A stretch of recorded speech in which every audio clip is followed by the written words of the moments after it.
This is the prologue of The Unsworn Heir, written by Alexi Hart. They said the hollow gate was a myth.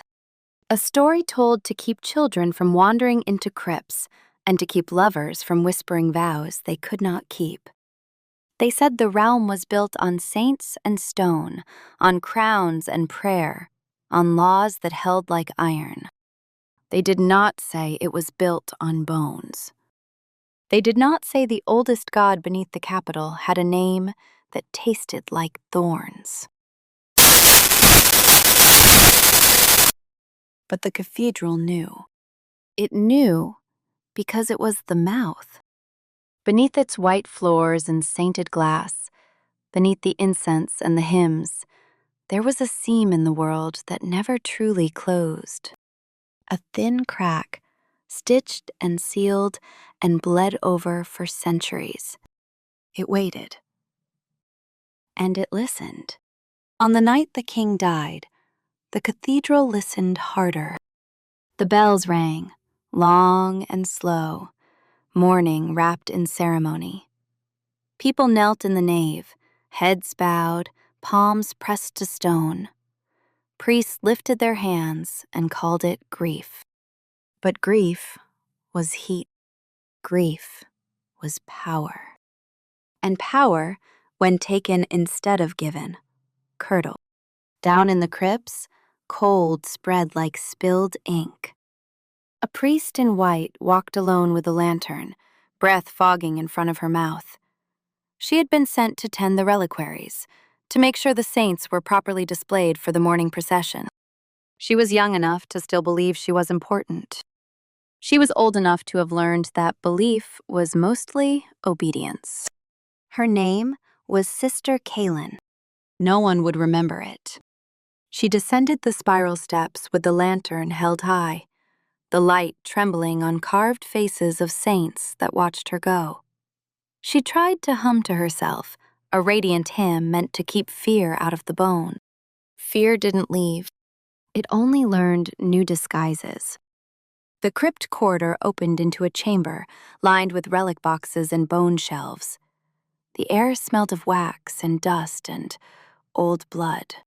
At the far end was a door she had never been allowed to touch. Black iron.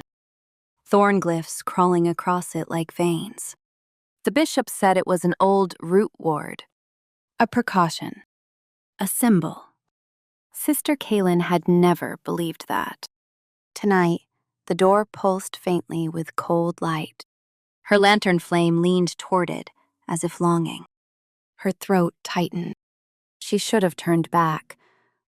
She should have called a bishop. But bishops did not come when servants called.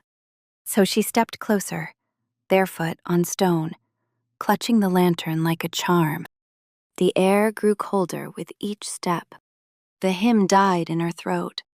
As she reached the door, the thorn glyphs flared brighter. A seam appeared, thin as hair, running down the center of the iron. Cold breaths seeped out.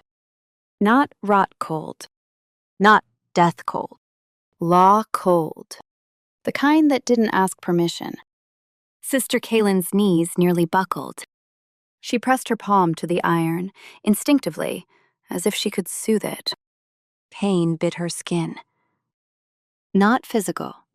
Something deeper, like the memory of every vow she had ever spoken with fear in her mouth.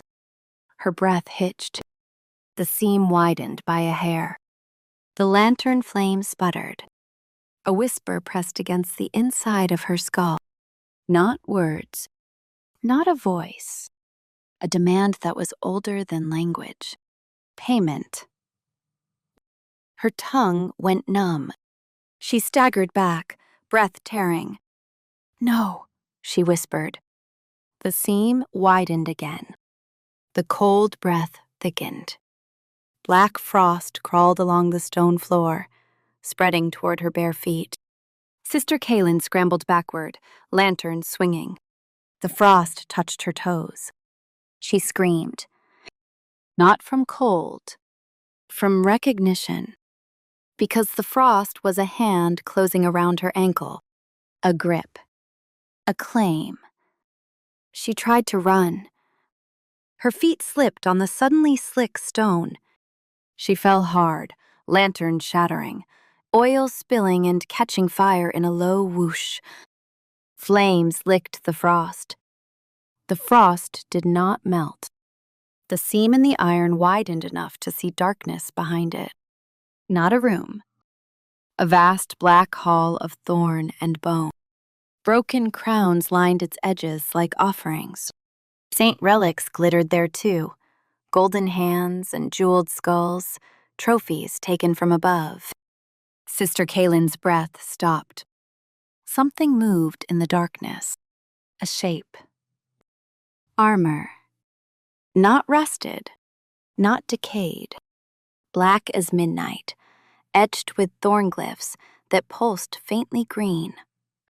A hollow knight. It stepped toward the seam with the calm certainty of a law made into steel. Sister Kaylin tried to crawl away. The frost rose, creeping up her legs, locking her in place.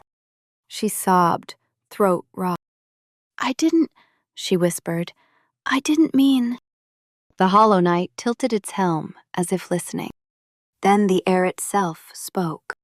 Vow. The word hit her bones like a bell.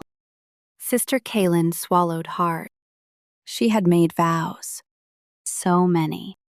To serve. To obey. To be pure. To be quiet. To be owned by the radiant sea. She had spoken them because refusal was not an option. The hollow knight stepped closer. Black frost climbed higher. Payment pressed harder against her skull. Sister Kaylin's breath shook. She tried again, tears running. "I don't have—" The hollow knight lifted its hand. Invisible chains snapped into the air, wrapping around her throat, her wrists, her ribs. She gasped, body locking. Not because she wanted to, because the law demanded it. The hollow knight leaned closer. "Break," it said softly. Sister Kaylin sobbed. She didn't understand. But somewhere above, in the cathedral nave, the bishops were already arguing over the king's death. The crown was shifting hands. The radiant sea was sharpening its knives. Vows were being made out of fear, out of ambition, out of coercion, and every coerced vow bled rot into the earth. The hollow gate drank that rot like wine. Sister Kaylin's eyes rolled back. Her mouth opened in a silent scream as cold filled her throat. Black veins spidered across her neck. The lantern fire flickered, then went out. The crypt fell into darkness. Above, the bells rang again, louder now, calling the realm to a new reign. Below, the hollow gate smiled in its sleep, because it had tasted fresh rot, and hunger, once fed, always woke.